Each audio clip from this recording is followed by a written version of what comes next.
नमस्कार दोस्तों आज का हमारा टॉपिक है क्लास 10th साइंस अध्याय 1 भौतिक एवं रासायनिक परिवर्तन। आज हम इस वीडियो में जानने वाले हैं कि भौतिक परिवर्तन क्या होता है और रासायनिक परिवर्तन क्या होता है। तो सबसे पहले हम क्लियर करेंगे भौतिक परिवर्तन। भौतिक परिवर्तन ऐसा परिवर्तन जिसमें पदार्थ के भौतिक गुण कौन कौन से ताप, आकार, अवस्था अस्थायी रूप से बदल जाते हैं, परंतु उनके भार एवं संगठन में कोई परिवर्तन नहीं होता। ऐसा परिवर्तन क्या कहलाता है? भौतिक परिवर्तन कहलाता है। समझ में आया? नहीं आया? नहीं आया? मतलब जैसे कोई पदार्थ है, अब जब पदार्थ है जैसे मान लो बर्फ का जमना, क्या है आपका? भौतिक परिवर्तन। बर्फ का टेम्परेचर चेंज हुआ, यानी कि पहले क्या था? पानी था। अब पानी जो था वही क्या बना आपका? बर्फ। जब बर्फ बना तो पानी का सूत्र क्या होता है? H2O। तो क्या जो बर्फ है, बर्फ पानी से ही तो बर्फ बना, तो बर्फ में भी क्या होगा? H2O ही होंगे दोनों। जैसे मान लो हम एग्जांपल लेते हैं कि ये लकड़ी है। अब ये लकड़ी जिस पदार्थ की बनी होगी, मान लो हम इसको ये दो भागों में तोड़ दिए, तो जो स्ट्रक्चर इसका था वही स्ट्रक्चर इसका भी होगा। इसका जो मास था यानी वेट जो होगा, जो पहले वेट रहा होगा, मान लो इसका वेट होगा 2 ग्राम। अब हमने इसका एक सिरा तोड़ लिया तो इसका वेट अलग हो गया और इसका वेट अलग हो गया। लेकिन अगर हम इन दोनों को एक साथ रखें और वेट करें तो इन दोनों का वेट क्या होगा? वही होगा जो पहले था, 2 ग्राम ही होगा। अब जैसे एग्जाम्पल और थोड़ा सा कुछ एग्जाम्पल लेते हैं। कांच का टूटना। अब जैसे कांच टूटा तो कांच के मान लो 100 टुकड़े हो गए, या 5 टुकड़े हो गए, 10 टुकड़े हो गए, लेकिन हर टुकड़े में वही मात्रा होगी उस पदार्थ की जो मात्रा पहले थी। कांच में जो मात्रा पहले थी वही मात्रा अभी भी होगी। उसके अंदर का स्ट्रक्चर चेंज नहीं हुआ, इसलिए एक ऐसा परिवर्तन होगा भौतिक परिवर्तन। अब इधर कपूर का गायब होने, जैसे हम कपूर जलाते हैं तो कपूर क्या होता है? जल जाता है, वो सीधे ठोस से किस में जाता है? गैस में। तो ये भी कौन सा परिवर्तन होगा? भौतिक परिवर्तन। बारिश में भीगना, ये कैसा परिवर्तन होगा? भौतिक परिवर्तन। बारिश का होना, ये भी कौन सा परिवर्तन होगा? भौतिक परिवर्तन होगा। वो कैसे होगा? क्योंकि मान लो जो बारिश है, बारिश यानी कि बारिश में किसकी वर्षा होती है? जल की वर्षा होती है। और जल का सूत्र क्या होता है? H2O होता है। अब यही H2O बारिश के बूंदों के रूप में आता है। पहले ये गैस फॉर्म में होता है, हाइड्रोजन और ऑक्सीजन के रूप में होता है। और जब ये क्या होता है, इसका टेम्परेचर होता है डाउन। जैसे वायुमंडल में इसका टेम्परेचर जैसे ही डाउन होता है तो ये क्या मिलके बनता है हमारा? H2O, 2 ऑक्सीजन, ये हमारा क्या बनेगा? जल बनेगा। तो ये हमारा कैसा परिवर्तन होगा? भौतिक परिवर्तन होगा। अब तो आपको भौतिक परिवर्तन क्लियर हो गया होगा। मान लो कोई ईंट है, अब ईंट को यदि हम 2 भागों में तोड़ेंगे तो उसका क्या बदलेगा? आकार बदल सकता है, लेकिन उसका भार क्या होगा? यदि हमने मान लो ये ईंट है, अगर हम इसको 2 हिस्सों में तोड़ दें तो अभी जो इसका वेट है, 2 हिस्सों में तोड़ने के बाद भी अगर हम इसका वेट निकालेंगे तो वही वेट निकलेगा जो पहले सिंगल ईंट का वेट था। इसके भार में कोई परिवर्तन नहीं होगा और ना ही इसकी संगठन का मतलब है कि ये जिस पदार्थ से मिलके बना है तो वही इसका क्या है? संगठन है। तो ना इसके जो एक मान लो, जैसे कि मैंने पहले बताया, ये मान लो ये प्लास्टिक की चम्मच, इसको हम 2 भागों में तोड़ते हैं तो जिस पदार्थ का ये बना था, पूरा चम्मच बना था, वही पदार्थ इस भाग में भी है, वही पदार्थ इस भाग में भी है। तो ये कैसा परिवर्तन होगा? भौतिक परिवर्तन। अवस्था। मान लो आपके पास कोई लोहे की छड़ है, 1 किलो की छड़ है।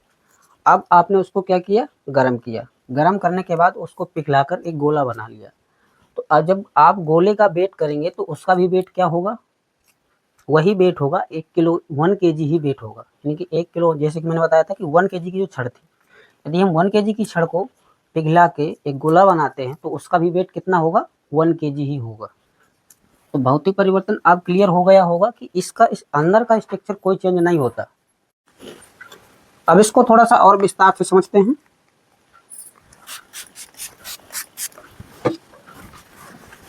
कि भौतिक परिवर्तन होता क्या है। इसको मान लो आपके पास कोई ठोस पदार्थ, ठोस हो गया, द्रव और गैस। अगर कोई ठोस पदार्थ द्रव में जाता है तो भी क्या होगा? ये भी भौतिक परिवर्तन ही होगा। द्रव से यदि गैस में जाता है तो भी क्या होगा, भौतिक परिवर्तन होगा। ठोस से जब द्रव में जाएगा तो इसको क्या बोलेंगे हम, गलन या गलनांक। और जब द्रव से गैस में जाएगा तो हम इसको क्या बोलते हैं, वाष्पीकरण। जैसे बर्फ, जो बर्फ होता है हमारा ठोस से किस में जाता है, द्रव में जाता है, तो भी कौन सा परिवर्तन होगा, भौतिक परिवर्तन ही होगा। द्रव से गैस में गया वो भी हमारा कौन सा परिवर्तन होगा, भौतिक परिवर्तन। भौतिक परिवर्तन की हमने परिभाषा क्या सीखी थी कि ऐसा परिवर्तन जिसमें पदार्थ के भौतिक गुण अस्थायी रूप से, यानी कि जो ताप है और आकार है और क्या हो गया, ताप, आकार और अवस्था, ये तीनों अस्थायी रूप से, स्थायी रूप से नहीं, अस्थायी रूप से। अस्थायी रूप का मतलब और स्थायी रूप का मतलब क्या होता है, मान लो आप स्कूल जा रहे हैं, स्कूल में यदि आप परमानेंट जा रहे हैं तो वो आपका क्या हो गया, परमानेंट मतलब रेगुलर डेली जा रहे हैं तो वो स्थायी हो गया। आप कभी गए, मान लो आप स्कूल कभी गए कभी नहीं गए, तो ये क्या हुआ, अस्थायी रूप से, मतलब आप जा भी सकते हैं नहीं भी जा सकते, दोनों चीजें होती हैं, जैसे आप प्राइवेट में करते हैं। अब यदि ठोस से सीधे गैस में गया तो अब हम इसको क्या बोलेंगे, ऊर्ध्वपातन। जैसे आपका क्या होता है, कपूर। अब यदि कोई पदार्थ द्रव से किस में आया, ठोस में आया, तो यह उसका क्या कहलाएगा, फ्रीजिंग पॉइंट यानी हिमांक। क्या होगा, हिमांक। ये भी कौन सा परिवर्तन होगा, जैसे पानी होता है, पानी द्रव से किस में आता है, ठोस में जब बर्फ बनता है, तब भी कौन सा परिवर्तन, भौतिक परिवर्तन। अब मान लो कोई गैस है, अब वो द्रव में आ रही है, जैसे आपकी एलपीजी गैस हो गई, तो ये इसका क्या कहलाएंगे हम, इसको बोलते हैं हिमांक। और यदि कोई गैस से सीधे ठोस में आता है तो इसको हम क्या बोलते हैं, निक्षेपण। क्या बोलते हैं, निक्षेपण।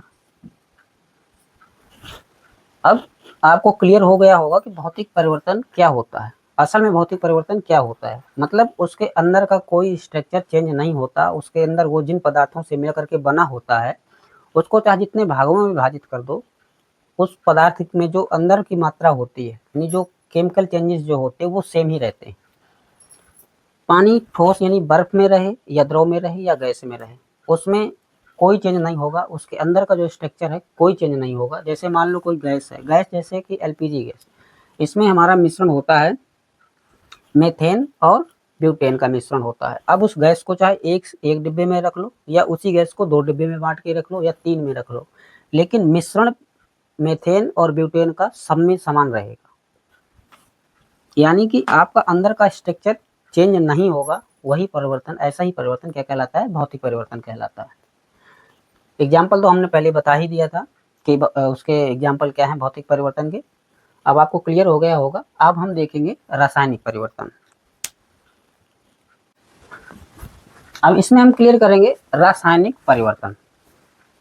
रासायनिक परिवर्तन ऐसा परिवर्तन जिसमें पदार्थ के गुण स्थायी रूप से बदल जाते हैं और नया पदार्थ बनता है। और जो नया पदार्थ बनता है, यानी कि जो पदार्थ बनता है उसका भार एवं संगठन मूल पदार्थ से अलग होता है, उसे रासायनिक परिवर्तन कहते हैं।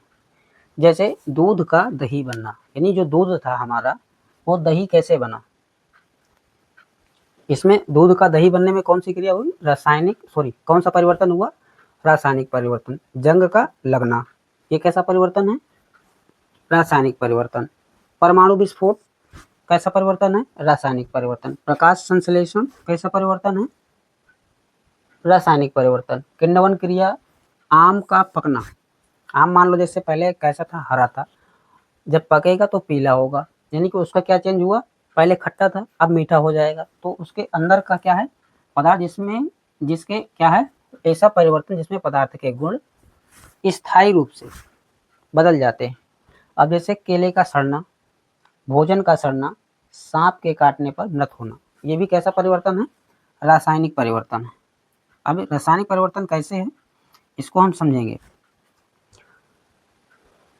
मान लो जैसे भोजन का सड़ना है, तो इसमें क्या हुआ, जैसे भोजन रखा रहा, आपने इसको ढक के नहीं रखा या काफ़ी दिन का भोजन हो गया, तो उसमें बैक्टीरिया आते हैं। बैक्टीरिया आने के बाद उसमें कई तरह की रिएक्शंस होती हैं, जिसके बाद भोजन सड़ना शुरू हो जाता है। यदि आप उसी भोजन को फ्रिज या अदरवाइज किसी और जगह ठंडी जगह में रखते हैं तो वो भोजन आपका क्या होगा, सड़ने से बच जाएगा।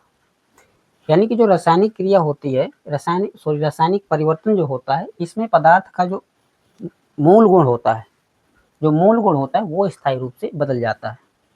जैसे दूध पहले क्या होता है, हल्का मीठा होता है, और जब ये दही बनता है, दही कैसे बनता है, ये लैक्टोबैसिलस बैक्टीरिया के कारण बनता है।